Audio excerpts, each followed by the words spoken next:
Bonjour à tous. Je voudrais vous parler de la gauche. Mais quelle gauche, me direz-vous, puisqu'elles sont irréconciliables? Eh bien, figurez-vous qu'elles ne le sont plus, irréconciliables. Elles se sont réconciliées, justement. Oh, sans doute pour quelques jours ou semaines, ou même juste en vitrine, derrière une étiquette Front populaire, mais une vitrine qui propose François Hollande ou le premier adjoint à la maire de Paris, Emmanuel Grégoire, aux côtés de Louis Boyard, d'un fiché S Antifa d'Avignon, ou un adorateur du Parti des indigènes de la République. Alors, c'est bien que la gauche existe. Que quelques sociodémocrates de l'ancien monde pensent peut-être changer ou peser de l'intérieur n'est pas très rassurant. Ils ne se rendent pas compte que c'est bien leur présence même qui aide le camouflage des idées d'extrême gauche sous des couleurs plus acceptables. Ils en deviennent les collaborateurs de ceux qui veulent tuer la République. Et la réalité est qu'il ne faut pas se laisser attendrir par cette gauche qui esquisse depuis des années et nous dévoile au quotidien depuis des mois des idées totalitaires qui sont véhiculées dans des comportements agressifs et quasi insurrectionnels. Donc voilà le tableau.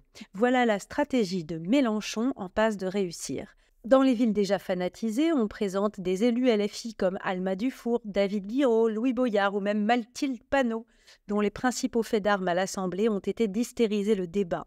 On peut aussi présenter quelques petits nouveaux qui risquent demain de répandre un antisémitisme crasse dans la lignée de Mélenchon.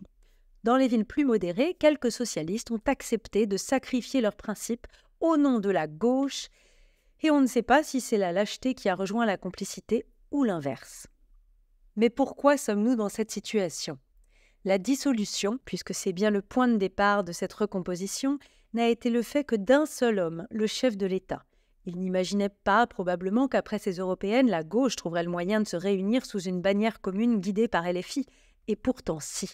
Les ministres et candidats de la majorité présidentielle peinent à dire, eux, qu'ils sont majorité présidentielle, tant la décision d'Emmanuel Macron est incompréhensible.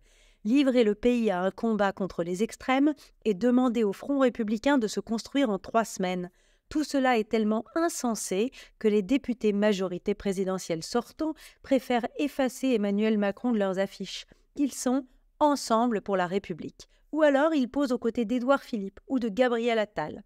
On parle désormais de nouvelle majorité à construire. Entendez, la Macronie sans Macron et avec les LR. Jamais la phrase de Bossuet « Dieu se rit des hommes qui déplorent les effets dont ils chérissent les causes » n'aura été si juste. La citation exacte, moins laïque, est d'ailleurs peut-être encore plus parlante. Dieu se rit des prières qu'on lui fait pour détourner les malheurs publics, quand on ne s'oppose pas à ce qui se fait pour les attirer. Je ne sais pas si, comme les Juifs, chaque semaine à la synagogue, Emmanuel Macron prie pour la République. Dieu se moquerait de lui si c'était le cas. Et bonne semaine sur RCJ.